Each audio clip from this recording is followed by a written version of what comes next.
Good morning students पिछले module में हमने डिस्कस किया था इम्पोर्टेंस ऑफ फॉरेस्ट के बारे में। उसमें हमने 9 इम्पोर्टेंस देखे थे। Forest a source of food, forest a source of variety of product, forest maintain balance of gases, forest maintain water cycle in nature, forest prevent soil erosion, forest prevent flood and replenish groundwater, forest provide food and shelter to wildlife, forest reduce pollution and recreation.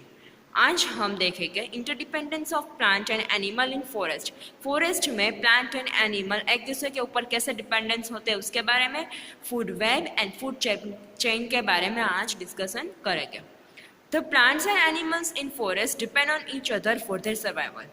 Forest में plant and animals एक दूसरे के ऊपर dependent होते हैं जिंदा रहने के लिए, सर्वाइवल के लिए।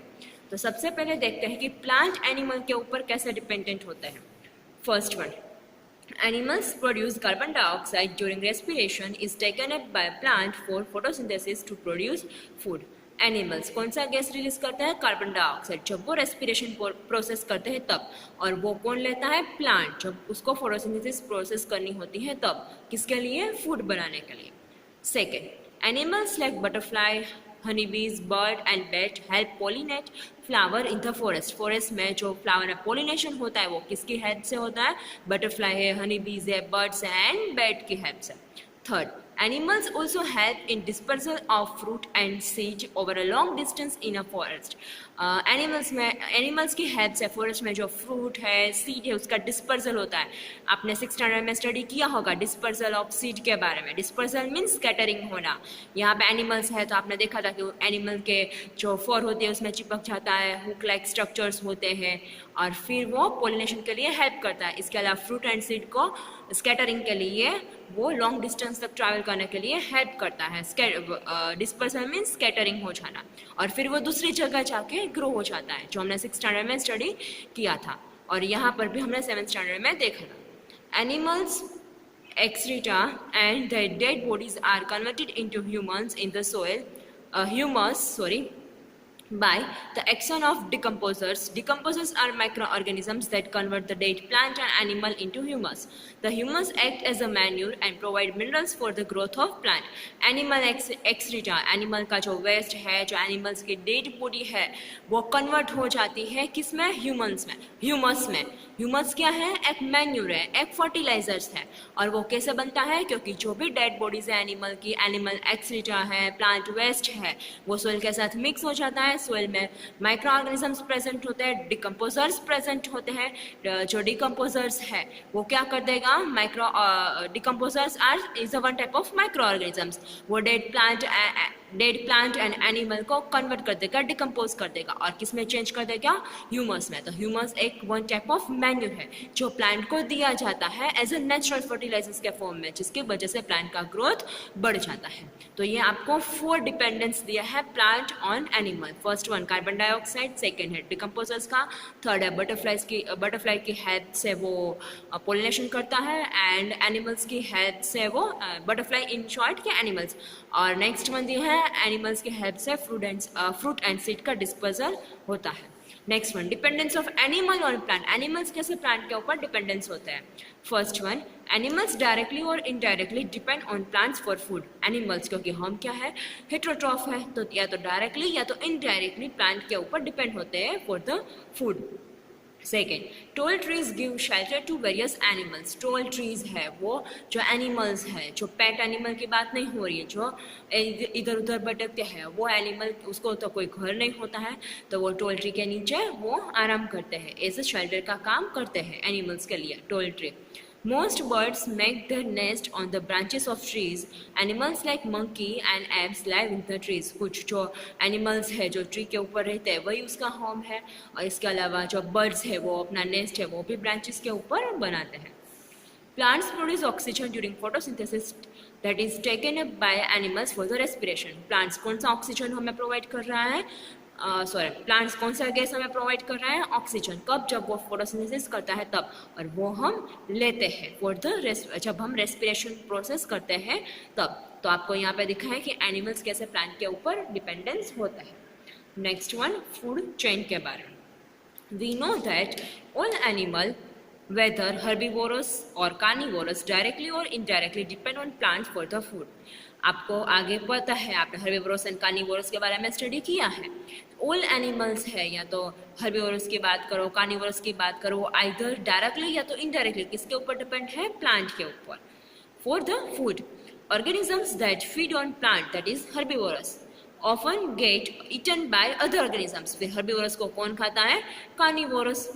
A series of organisms linked together by the process of eating and being eaten for food is called food chain. A series of organism, herbivorous कौन किसको ईट करेगा, प्लांट को. herbivorous को कौन ईट करेगा, carnivorous. प्राइमरी कार्निवोरस, फिर प्राइमरी कार्निवोरस को secondary carnivorous. तो ऐसे पूरी चेन बनती जाती है. A series of organisms link together, कितने सारे ऑर्गेनिजम्स सीरीज में लिंक्ड होते हैं, किसके लिए, प्रोसेस फॉर ईटिंग, खाने के लिए, और being eaten for food, that is called food chain. Food के लिए एक दूसरे के साथ लिंक्ड होते हैं, उसको बोला जाता है food chain. For example, grass is eaten by grass hopper. Grass को कौन खाएगा, ग्रास होपर, यानी कि insect. That in turn is eaten by frog. फिर उसको कौन खाएगा, frog, that is primary carnivorous. Frog is eaten by snake, that is secondary carnivorous. Frog को कौन खाता है, स्नेक, तो वो है secondary carnivorous. And snake is eaten by eagle, that is top carnivorous. और स्नेक को कौन खाएगा, eagle. This form a food chain. तो ऐसे ही grasshopper, frog, snake and eagle, तो ये पूरी क्या बनी, एक दूसरे का जो ऑर्गेनिजम्स है वो पूरा लिंक्ड हो गया खाने के लिए, फूड के लिए. तो वो जो चेन कंबाइन होती है उसको बोला जाता है food chain. Flow of energy in food chain. All organisms get energy from food they eat. आपको पता है कि हमें एनर्जी किस में से मिलती है, फूड में से. हम जो ईट करते हैं वो. Food chain is a simple representation of flow of energy in nature.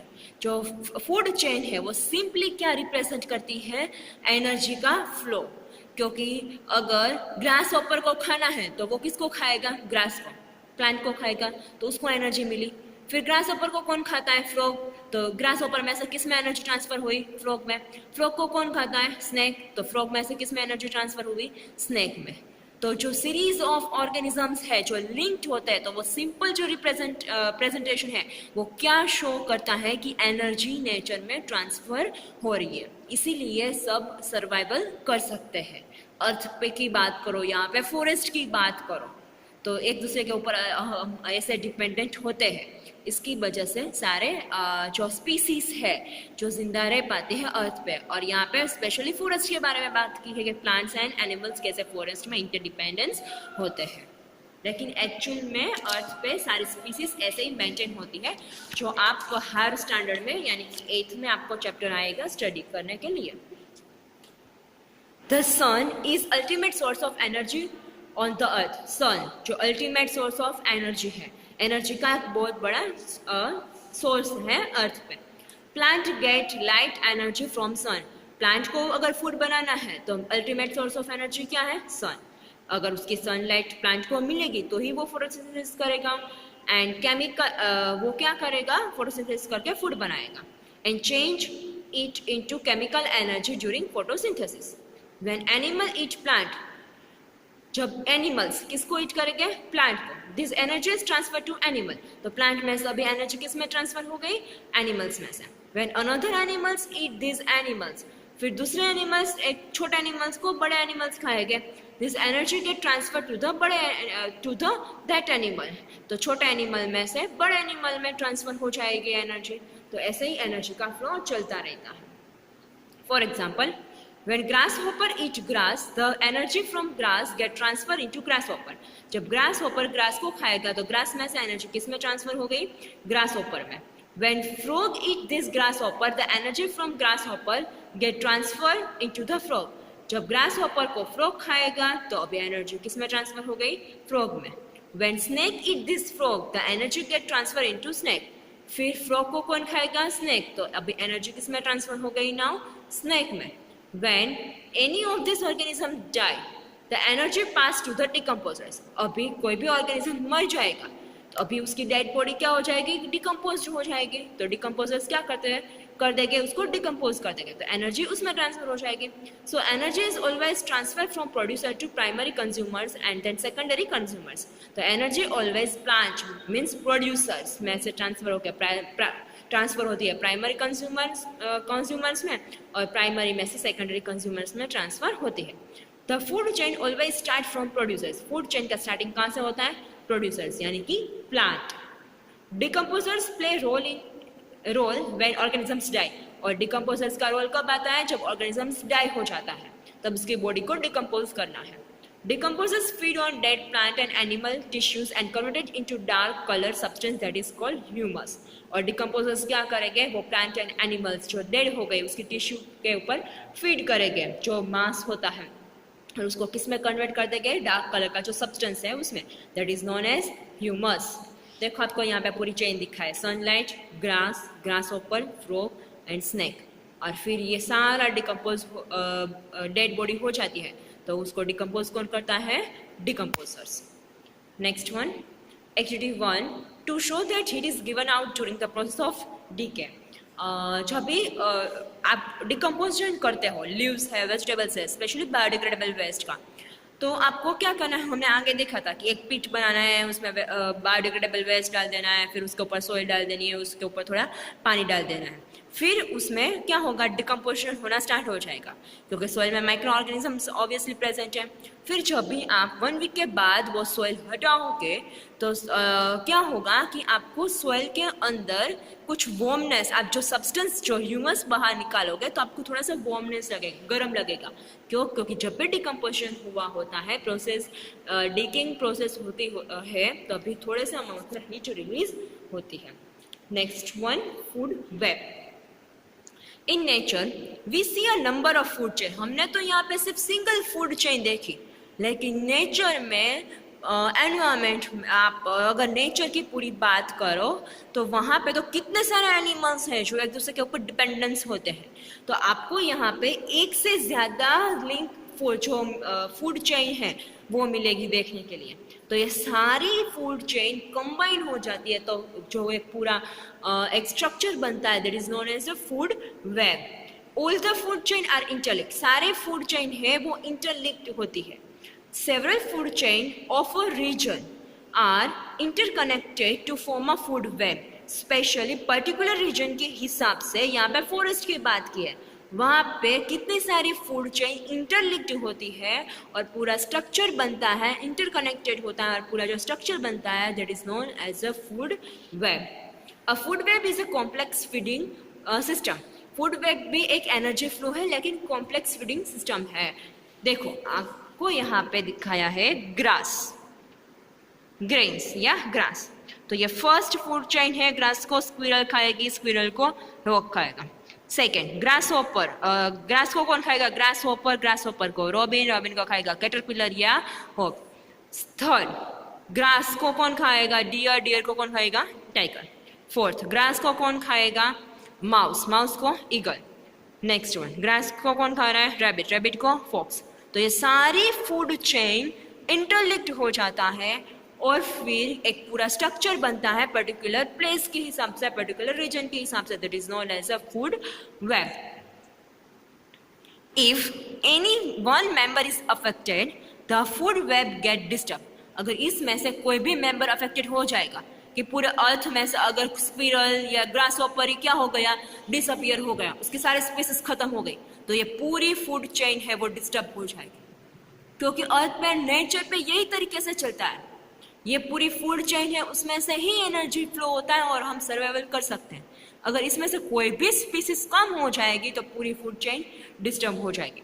For example, if all the Lions disappear from the forest, अगर सारे लायंस फॉरेस्ट में से डिसअपियर हो जाएगा, तो डियर की पॉपुलेशन क्या हो जाएगी? बढ़ जाएगी. If there are too many deers in the forest, there will not sufficient grass for all of them to eat. अगर इतने ज़्यादा डियर हो गए, क्योंकि लायन ही नहीं है उसको खाने के लिए कोई, तो क्या होगा कि इनफ फूड नहीं मिलेगा, इतना ग्रास ही नहीं है खाने के लिए, क्योंकि डियर की स्पीसीज क्या हो गई? बढ़ गई, तो सफिशेंट उसको फूड नहीं मिलेगा. सम डियर विल देयरफॉर क्या होगा? स्टारवेशन की वजह से मर जाएंगे, खाना नहीं मिलेगा तो वो मर जाएंगे. In other words, both deer and grass in forest will affected if all the lions disappear. अगर सारे lions disappear हो जाएंगे तो क्या होगा कि deer की species बढ़ जाएगी, तो starvation की वजह से वो मर जाएंगे, प्लस इतना खाना ही नहीं मिलेगा, इतना ग्रास ही नहीं मिलेगा उसको खाने के लिए, तो दोनों अफेक्टेड होता है। तो यहाँ पे तो सिर्फ आपको फर्स्ट फूड चेन की बात की, तो ऐसे तो अगर स्पीसीज कम हो जाएगी एनिमल्स की तो वो पूरी फूड चेन क्या हो जाएगी, डिस्टर्ब हो जाएगी, क्योंकि ऐसे ही हम नेचर में एक दूसरे के ऊपर क्या होते हैं, डिपेंडेंट होते हैं। तो कोई एक भी स्पीसीज कम हो जाएगी तो पूरी फूड चेन डिस्टर्ब हो जाती है। तो ये आपको फूड वेब के बारे में दिखाया है। नेक्स्ट वन डिफोरेस्टेशन के बारे में नेक्स्ट मॉड्यूल में देखेंगे।